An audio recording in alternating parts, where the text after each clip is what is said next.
Welcome to WHHI News. I'm Allie McNair, and here's a look at your headlines. Senator Tim Scott of South Carolina has formally entered the race for president. On Friday, the senator filed paperwork with the Federal Election Commission. He is the second political figure to join the race. Former Governor Nikki Haley made her official announcement back in February.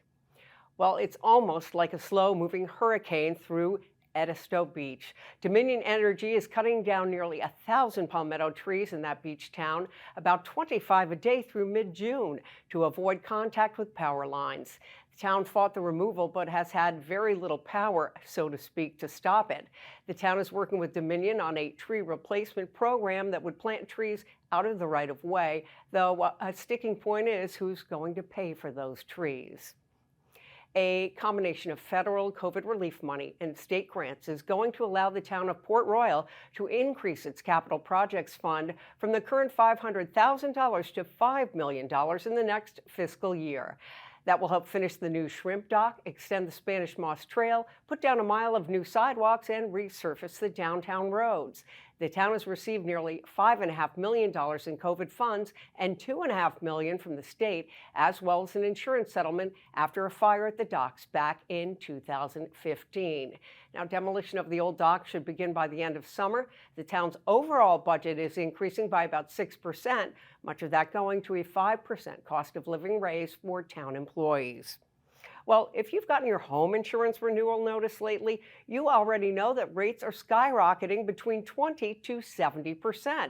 But we're at least better off than Floridians, many of whom can't find homeowner insurance at all, due to the claims after Hurricane Ian. There are nearly a dozen fewer companies insuring low-country homes than a year ago, and that, along with the increase in the cost of rebuilding, have caused rates to spike here. Now, rates have risen the most for coastal homes. Jimmy Buffett's concert at Daniel Island's tennis stadium for Saturday night has been called off. It will be rescheduled. Buffett had an unexpected health issue that put him in the hospital after a recent trip to the Bahamas. In a news release, Buffett is quoted as wanting to play in the land of the she crab soup as soon as possible. He added that growing old is not for sissies, which kind of sounds like a new song title. If you brought tickets for the show, or bought them rather, those tickets will be honored on the rescheduled date. Think about the last time you thought someone was driving poorly here in the Palmetto State. That may be more common than you think. A report from Forbes Advisor that measures drunk, distracted, and drowsy drivers says South Carolina ranks 10th for having the worst drivers in the country.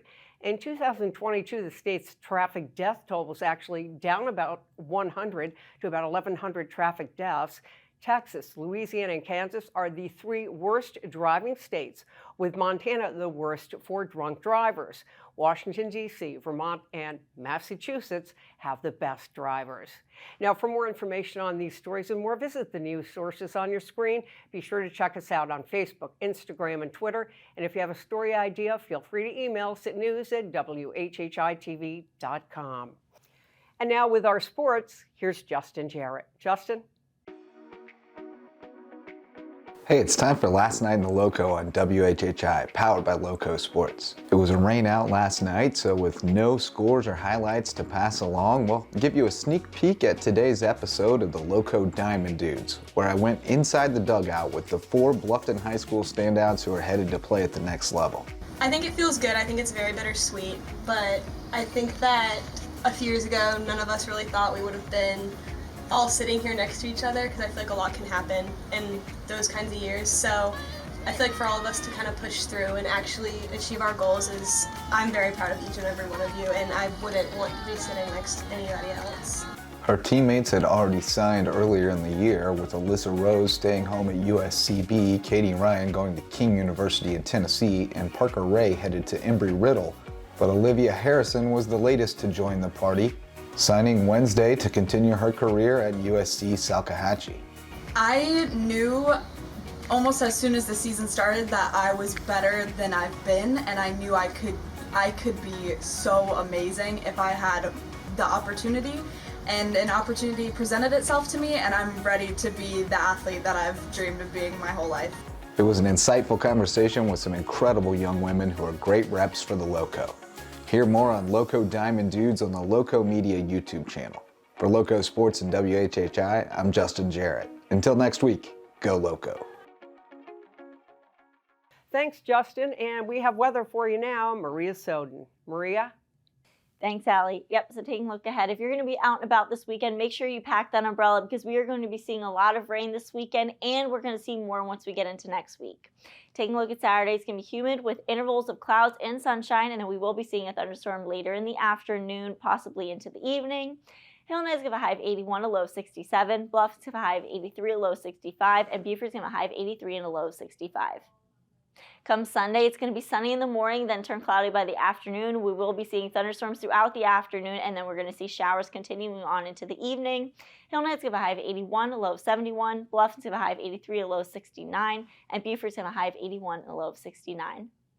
The sunrise for this weekend is going to be at 6:22 and sunset's going to be at 8:16. Taking a look at the beach tides, Saturday high tide is going to be at 10:28 a.m. and low tide is going to be at 5:33 p.m.